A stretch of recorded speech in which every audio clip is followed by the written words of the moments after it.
अस्सलामुअलैकुम।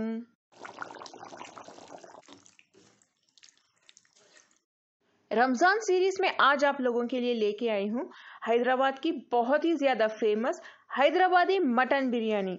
ये पक्की अखनी की हैदराबादी मटन दम बिरयानी है, बहुत ही ज़्यादा मज़े की बनती है।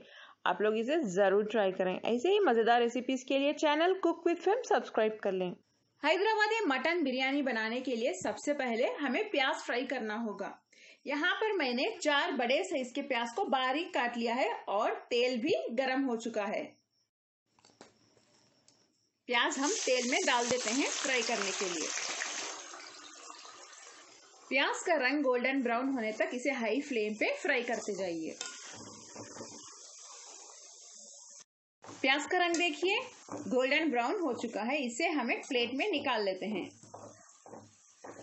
देखिए इस तरह से कलर आ जाना चाहिए, इससे ज्यादा ब्राउन ना करें, फ्लेम बंद कर दें।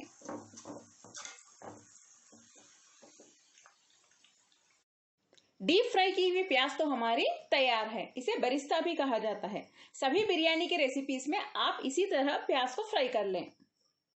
अब स्टार्ट होता है मैरिनेशन का प्रोसेस। इसके लिए हमें चाहिए 1 किलो मटन। सबसे पहले इसमें डालिए दही। दही हमें ज्यादा चाहिए, 500 ml यानी 500 ग्राम। 2 टीस्पून लाल मिर्च पाउडर डाल दें, आप चाहें तो 1 टीस्पून भी डाल सकते हैं। 4 टेबलस्पून अदरक लहसुन का पेस्ट, 1 टीस्पून हल्दी, 3 टीस्पून गरम मसाला पाउडर, 2 टीस्पून नमक। नेक्स्ट इसमें हम डालेंगे 2 दालचीनी के पीसेस, 1 टीस्पून शाहजीरा, 5 इलायची, 6 लौंग, 3 से 4 कटी हुई हरी मिर्च, थोड़े से धनिया और पुदीने के पत्ते। और आखिर में हम इसमें डालेंगे आधा कप तेल। ये वही तेल है जिसमें मैंने प्याज फ्राई की थी। आधे नींबू का जूस भी डाल दें।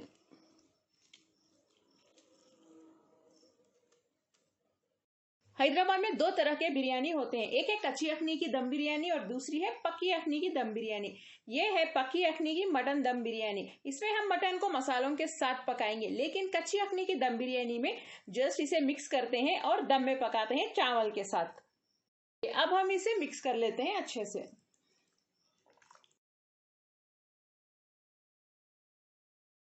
ये तो अच्छे से मिक्स हो चुका है। आखिर में हम इसमें तली हुई प्याज डाल देते हैं जो अभी हमने फ्राई की थी। थोड़ी सी डालिए और थोड़ी सी बचा के रख लेते हैं, जब हम इसकी लेयरिंग करेंगे तब डालेंगे। एक आधी डाल दें।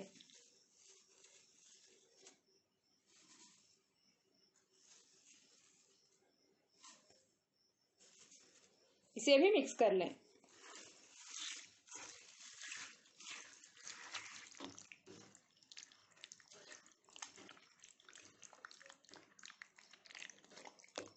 गोश्त में सभी इंग्रेडिएंट्स अच्छे से मिक्स हो चुके हैं। इसके ऊपर लीड बंद कर दें और इसे 1 घंटे के लिए रख दें मैरिनेट होने के लिए।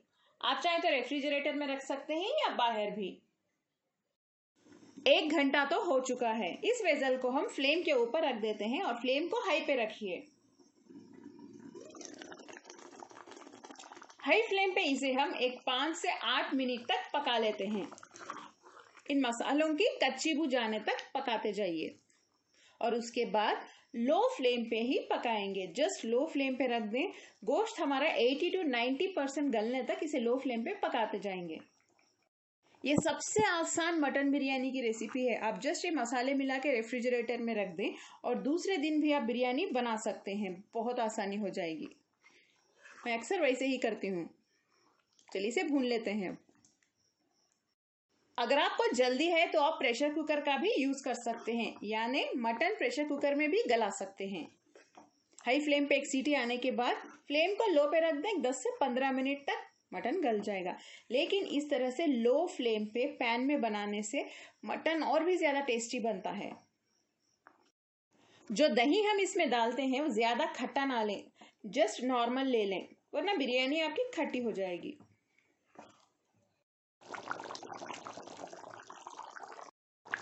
5 से 8 मिनट मैंने इसे हाई फ्लेम पे अच्छे से भून लिया है।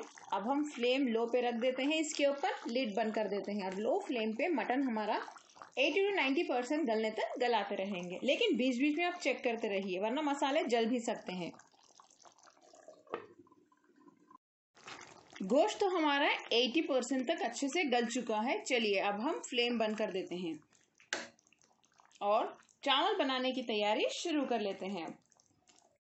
मैंने 1 किलो बासमती चावल को 3 से 4 बार पानी से अच्छे से धो के इसे 1 घंटे के लिए भीगने के लिए रख दिया था। चावल को बॉईल करने के लिए एक बड़े से बर्तन में पानी ले लें। पानी हमें ज्यादा ही चाहिए, 4 से 5 लीटर। मैं तो हमेशा इतना ही पानी लेती हूँ, तभी चावल अच्छे खिले खिले बनेंगे। इसे बॉईल होने देते हैं। इस पानी में हम डालेंगे 4 से 5 टीस्पून नमक। इसमें नमक ज्यादा ही लगता है। हम इसमें चावल पकाएंगे, बाकी जो पानी है उसे फेंक देंगे, इसीलिए नमक ज्यादा लगेगा। थोड़ा सा तेल डाल दें। तेल डालने से चावल चिपकते नहीं हैं। आधे नींबू का जूस, इससे चावल अच्छे सफेद लगेंगे, यानी कलर अच्छा आएगा। थोड़े से पुदीने के पत्ते डाल दें, थोड़े से धनिया के पत्ते, 1 या 2 कटी हुई हरी मिर्च भी डाल दें। ये सब डालने से चावल में खुशबू बहुत अच्छी आएगी। थोड़े से लौंग, इलायची, दालचीनी, इससे भी खुशबू अच्छी आती है। आप चाहें तो बाद में इसे निकाल भी सकते हैं पानी से। पानी बॉईल हो रहा है, इसमें भीगने रखे हुए चावल डाल देते हैं।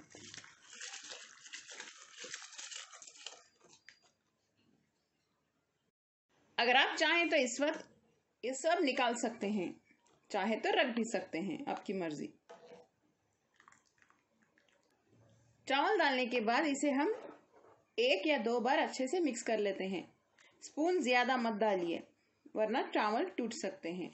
बस इतना काफी है।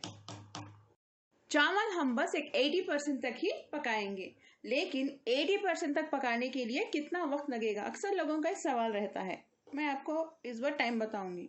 अभी 1 मिनट हुआ है। चावल हमारे 80% तक डन है, यानी पक चुके हैं। इसके लिए मुझे सिर्फ 5 मिनट लगे हैं।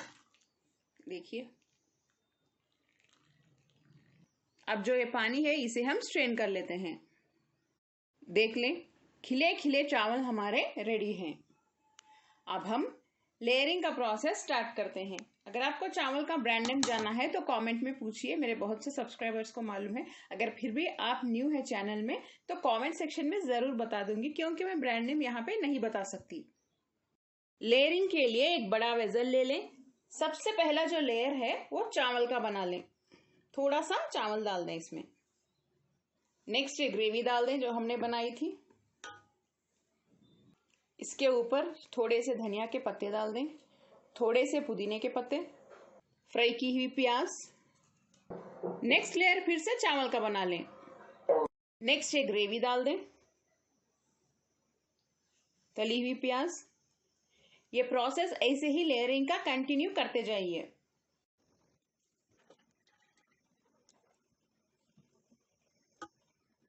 ये लास्ट लेयर है चावल का। इसके ऊपर फिर से डालिए धनिया के पत्ते, पुदीने के पत्ते। इसकी अच्छी खुशबू आती है बिरयानी में। फ्राई की हुई प्याज डाल दें, थोड़ा सा घी डाल दें। अगर आपके पास घी नहीं है तो जिस तेल में आपने प्याज फ्राई की थी वो तेल भी थोड़ा सा डाल सकते हैं ऊपर से, क्योंकि बिरयानी में क्या होता है, तेल नीचे उतर जाता है, इसीलिए फिर से डालना होगा ऊपर से। मैंने थोड़े से दूध में जाफरान के स्ट्रैंड्स थोड़े से डाल के रख दिया था, इसे भी हम डाल देते हैं। अगर आपके पास जाफरान ना हो तो दूध में थोड़ा सा येलो फूड कलर या ऑरेंज फूड कलर डाल के मिक्स कर सकते हैं। चलिए इसे हम डाल देते हैं ऊपर से।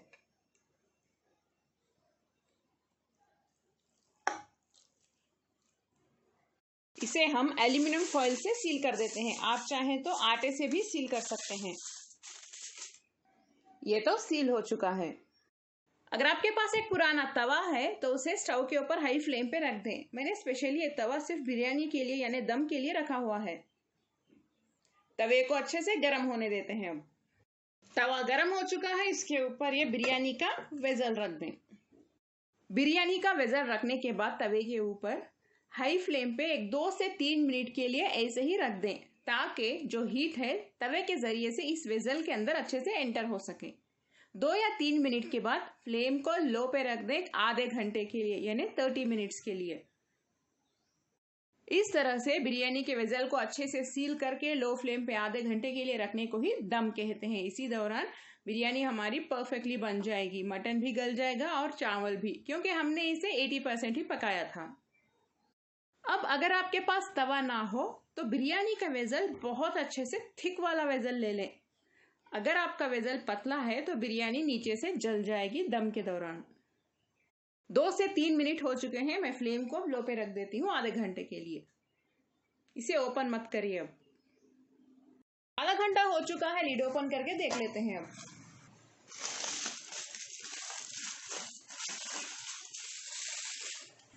बहुत ही ज्यादा जबरदस्त और मजेदार बिरयानी तो हमारी रेडी है।